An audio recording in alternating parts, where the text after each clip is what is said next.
사실 저는 원래 두 아이를 낳을 계획은 아니었어요. 아니, 결혼 계획부터 크게 없었죠.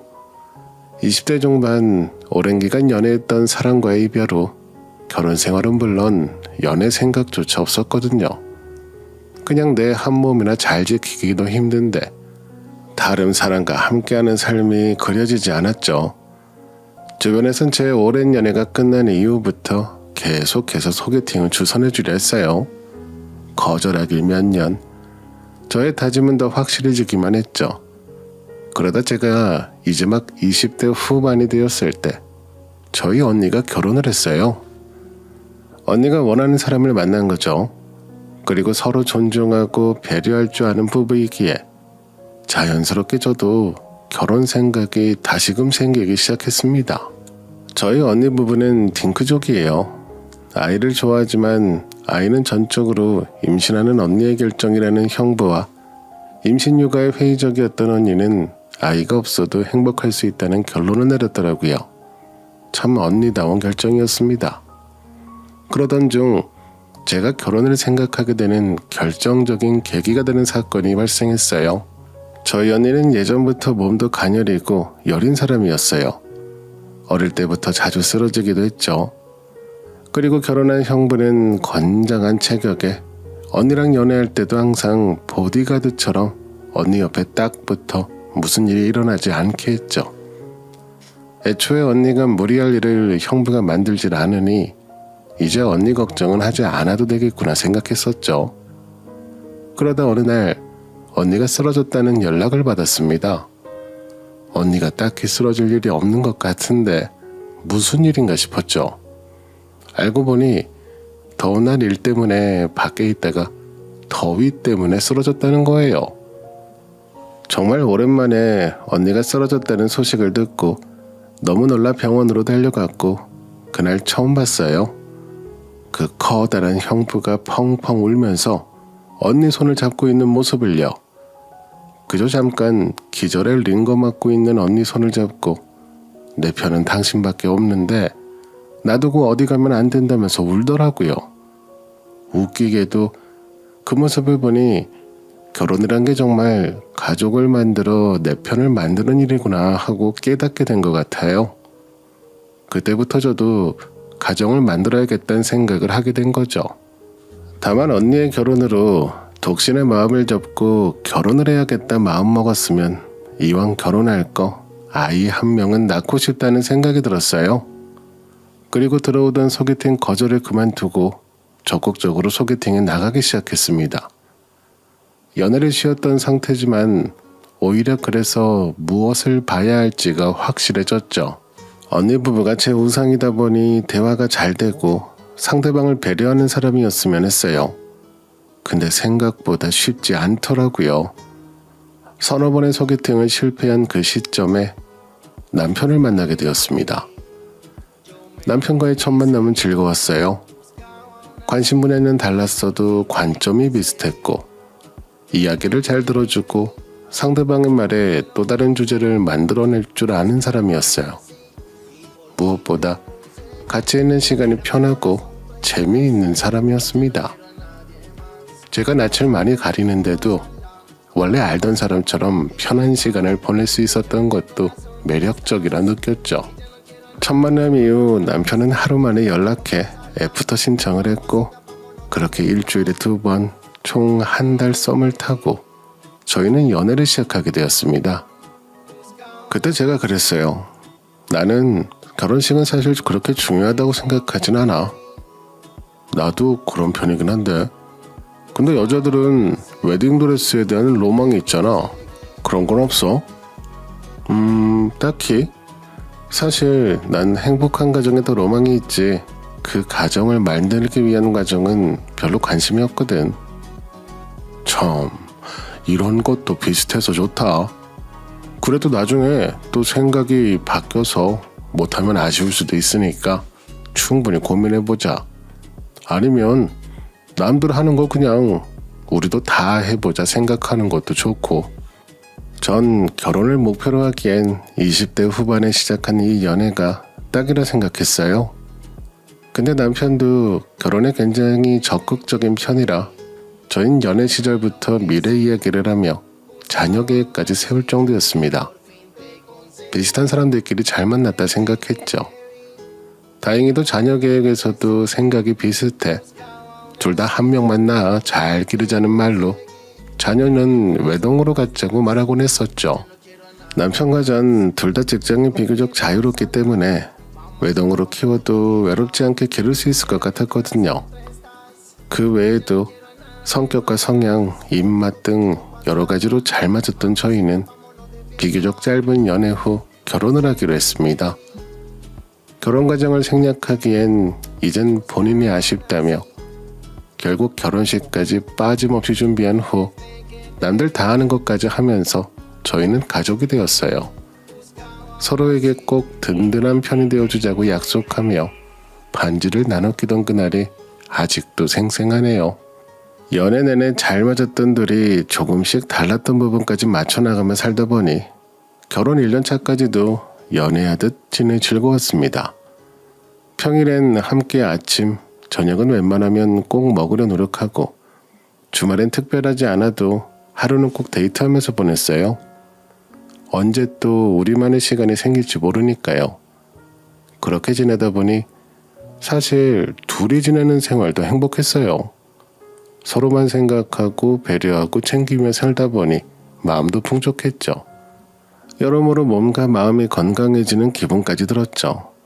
그래서 아이 생각은 조금 미뤄두기로 했어요. 사실 결혼 후 아직 어리다며 충분히 즐기고 손주야 나중에 봐도 된다 말씀해 주시던 시부모님이 계셨기에 가능했을지도 모르죠. 그리고 주변에 기혼자는 있어도 아이 있는 집은 아직 없다 보니 아이가 현실적인 문제로 다가오지 않은 것도 있었어요. 그렇게 둘만 신경 쓰며 사니까 신혼 초에는 여행도 참 많이 다녔어요. 이리저리 해외여행도 다니면서 온전히 저희에게 시간과 비용 할애하는 것에 집중했죠. 나중에 아이 낳으면 가기 힘들다는 말을 주문으로 툭 하면 다른 나라로 떠나곤 했습니다. 남편과 전 여행 스타일도 잘 맞았거든요. 남편은 계획 짜는 것을 좋아해 뭐든지 철저하게 준비해뒀다면 전 융통성이나 유연성이 좋아 생각하지도 못한 일들을 해결했어요. 그리고 세워진 계획에 군말 없이 따르는 편이었죠. 어느 나라를 가든 큰 싸움 없이 즐거운 추억만 쌓이니 계속 이렇게만 지내면 소원이 없겠다 생각했습니다. 그리고 저흰 손발만 잘 맞는 게 아닌 밤에도 잘 맞아 정말 운명이라 생각했어요. 그러던 중 어느 날 남편의 큰 누나, 그러니까 제 신우가 따로 불러 말을 하더라고요. 언제까지 그렇게 맘 놓고 애 생각 없이 둘이 살 거냐고요.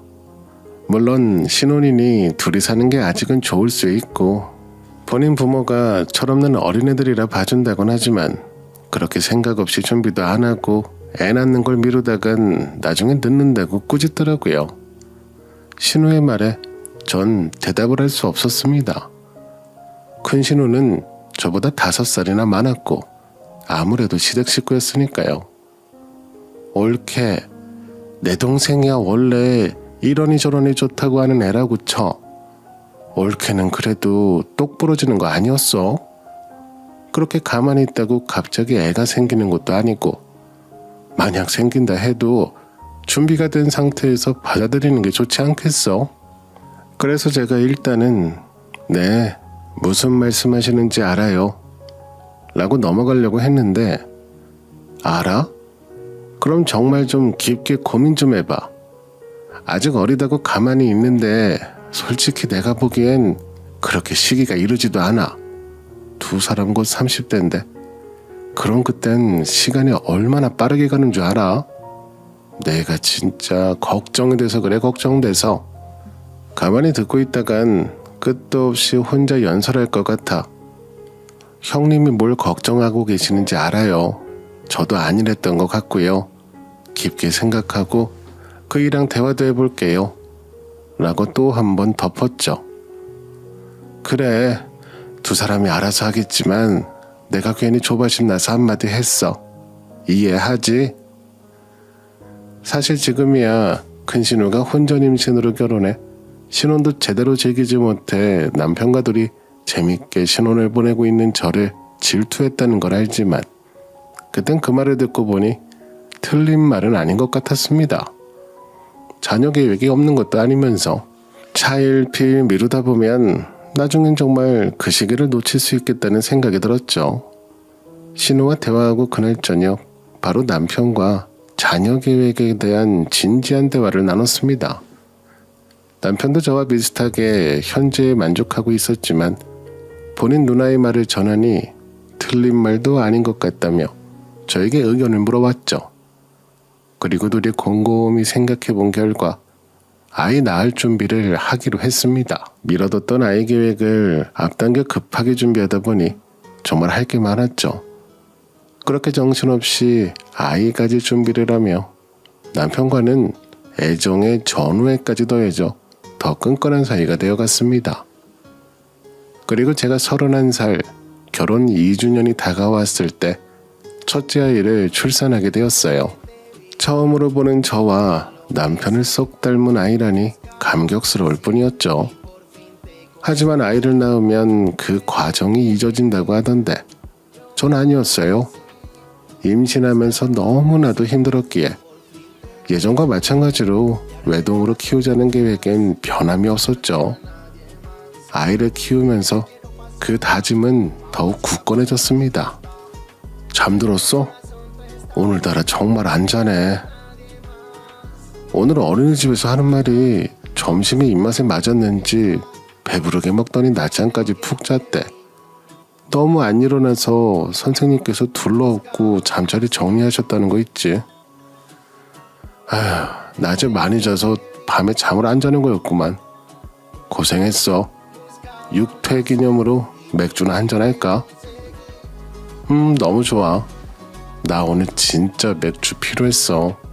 한 명일지라도 아이가 커가면서 할 일이 정말 많았어요.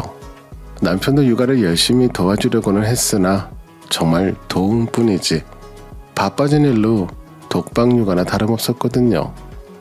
아이를 낳고 재택근무로 바뀐 업무에 저는 아이도 돌보고 일도 하면서 집안일도 하는 슈퍼우먼이 되어야만 했습니다. 저에게 초점을 맞추며 살던 날들과는 정말 180도 다른 삶이었죠. 그래도 아이 얼굴을 보면 행복했어요. 이 작은 행복이 힘듦을 잊게 해주는 것 같았죠. 아이와 함께하는 삶이란 하지 않아도 정신없이 살다가도 아이 얼굴 보고 힘을 얻고 다시 정신없이 사는 일상이 반복이더군요. 그렇게 외동딸을 키우며 6년을 살아왔습니다. 외동딸로 끝난 손주지만 시부모님이나 저희 부모님 모두 손주 한 명인 것에 따로 불만은 없으셨어요. 우선 아이가 부침성이 좋아 할머니, 할아버지 집만 가면 재롱을 떨어 외동딸만으로도 충분히 좋아하시고 행복하셨거든요. 아이가 밝고 활기차니 한 명으로도 집안이 꽉 차는 느낌이라며 오히려 한 명이라 다행이라는 우스갯소리로 저에게 부담을 주지도 않으셨죠. 남편 또한 아이에 크게 욕심이 없었고 저희 부부야 한 명도 힘드니 하나라도 잘 길러보자며 살고 있었죠. 그래서 제 인생의 임신은 다시 없을 것이라 단정했습니다. 누구 하나 부족하다는 말이 없고 특히 키우는 저희 부부가 괜찮으니 대비 계획 같은 것도 당연히 없었죠. 그러던 중 언젠가부터 집안 행사나 가끔 시간이 맞아 시댁에서 마주치는 큰 신우가 저를 슬슬 긁기 시작하더라고요. 처음엔 가벼운 말로 시작했어요. 옳게 육아가 힘들긴 하지. 나도 둘이나 키웠지만 쉽지 않아. 난 애들 낳을 때마다 살이 더 빠진다니까. 힘들어서. 근데 옳게는 힘들면 찌는 체질인가 보다. 요즘 많이 힘들어? 라며 심각한 표정으로 제 위아래를 훑고 있길래 저도 가만히 있기 그래서 신우 혈액순환 좀 도와줬죠. 아, 네, 그런가 봐요. 남편이 너무 달라붙어서요. 자꾸 밤마다 맥주 마시자고 아직도 신혼인 줄 아나 봐요. 그래서 요즘 스트레스 받으면 애 잘 때 그이랑 맥주 한잔하는 낙으로 살거든요, 요즘엔. 그러자 신우 표정이 확 구겨지면서 내 동생이 그런 면이 있구나. 그래도 옳게 너무 건강을 포기하지 마. 걱정돼서 그래. 하며 슬슬 마무리가 되길래 저도 포장해드렸죠. 알았어요. 그이한테 좀 자제하라고 부탁해볼게요. 그래도 건강하니까 너무 걱정하지 마세요. 그렇게 정겹게 주거니 받거니 한번 하고 그러다 명절이나 아니면 어쩌다 시댁에 함께 있는 날이 많아질수록 점점 말이 심해지고 저야 뭐 툭툭 대받아치는 데는 능숙했던 터라. 근데 언제 한 번은 저와 마주치자마자 한숨을 크게 쉬면서 여자이길 포기해서 그렇게 아무 옷이나 막 입고 다니느냐, 운동은 할 생각이 없느냐, 해본 적은 있긴 하냐며 가만히 잘 사는 사람을 들쑤시는 거예요. 그래요. 뭐 본인 눈에 차지 않을 수 있다는 건 꾸역꾸역 이해했습니다. 큰 신우는 저보다 5살이 더 많고 애도 둘이나 낳았지만 동대문에서 옷 장사를 하고 온라인 쇼핑몰에서는 가끔 본인이 모델도 하는 사람이라 물론 신우가 모델을 하는 제품은 많이 안 팔리는 것 같더라고요. 근데 아무튼 스타일도 좋고 패션 감각도 좋아요.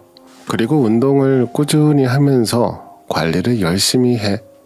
어두울 때 언뜻 보면 20대 후반으로도 보일 수 있을 만큼 본인 주장이긴 한데 제가 봐도 동안이긴 했으니까요.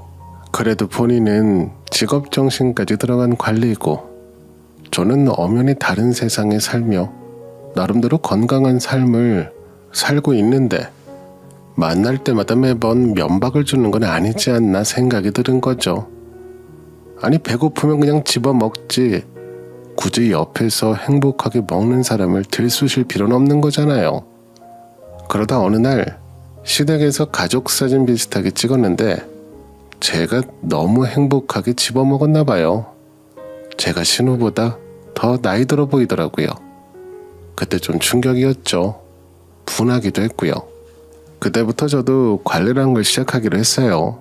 점점 더 세지는 신우의 말에 반박이라도 하고 싶어졌거든요. 운동이라곤 전혀 몰랐던 저는 처음엔 집 앞 운동장을 무작정 뛰기 시작했습니다. 운동장을 뛰며 운동하다 보니 흘리는 땀에 의한 상쾌함을 알겠더군요. 그렇게 매일 시간이 날 때마다 운동장을 뛰면서 운동에 재미를 붙이기 시작했습니다. 그리고 체력이 상승했다 느끼기 시작해 헬스를 시작하게 됐고 러닝으로 많이 길러진 체력을 사용하여 아침 수영도 끊어 열심히 다니기 시작했습니다. 그렇게 식단 관리와 금주 등을 하는 등 처녀 때보다도 열심히 다이어트하며 관리한 것 같아요. 그렇게 석 달을 지내다 보니 피부도 예전보다 매끈해졌고 당연하게 살도 많이 빠졌습니다. 늘 입던 바지들이 너무 커져서 고무줄 바지 제외하고는 하의를 싹 바꿨을 정도로요. 결혼 전 시절보다도 더 가벼워진 몸무게에 뿌듯했어요. 이제껏 내가 이렇게 열심히 운동했구나를 보면서 열심히 사는 나에 심취하는 기분이 들기도 했죠. 이렇게 열심히 관리하는 모습을 보이니 남편도 연애 때처럼 다시 사랑이 타오르는 것처럼 보였습니다. 애정 표현이 줄어든 지도 오래됐는데 관리 2달째부턴 매일 뽀뽀 한 번은 기본으로 하더라고요. 더럽게요. 신우의 말에 분한 마음이 들어 시작했지만 긍정적인 효과를 얻었으니 용서하기로 했습니다. 운동을 하며 체력을 기르다 보니 생활도 거뜬하게 낼 수 있었어요. 전에 마냥 지치고 힘들기만 했는데 매일 운동을 하니 일상이 활기가 돌았죠. 그러다 어느 날 최근에 관리한다고 본인이랑 술도 안 먹어주지 않았냐며 남편이 제가 제일 좋아하는 닭발과 술을 사왔어요. 예전엔 종종 아이가 자면 맥주 한잔하며 둘만의 시간을 보냈었는데 오랜만에 그렇게 시간을 보내고 싶다고요. 저와 함께 술을 마시고 싶다는 게 정말 진심이었는지 낮에 아이를 시댁에 맡기고 오기까지 했더라고요. 남편이 제게 하는 소리가 더 예뻐지면 본인이 불안하다며 그 정도면 그만해도 되지 않겠냐고 남편의 달콤한 말에 홀랑 넘어가 버린 거죠.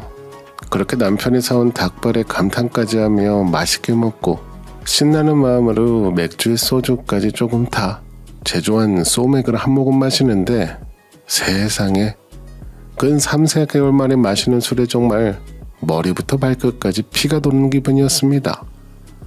알딸딸하게 기분 좋은 상태로 남편과 그동안 묵혀뒀던 수다를 떨며 광대 아프게 웃기도 하면서 정말 즐거운 시간을 보냈어요. 오랜만에 마시는 술에 기분은 더 좋아지고 마시는 속도는 점점 빨라지고 쉴 새 없이 짠하다 보니 과음을 해버렸죠. 그리고 약간 희미한 기억에 그날 저희 둘째가 생기는 역사가 쓰였습니다. 그날 이후 식단은 낯서도 운동은 여전히 꾸준히 하며 건강을 유지하고 있었어요.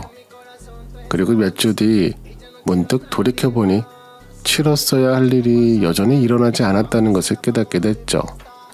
처음엔 갑작스럽게 시작한 관리로 잠시 멈췄나 생각했습니다. 그러다 벼랑간 떠오르는 희미한 기억들에 심장이 쿵 떨어지는 기분이 들며 임신일 수도 있다는 생각이 들었죠. 그 즉시 근처 병원으로 뛰어가 사온 테스트기엔 선명한 2줄이 떠올랐습니다. 네, 하루의 역사로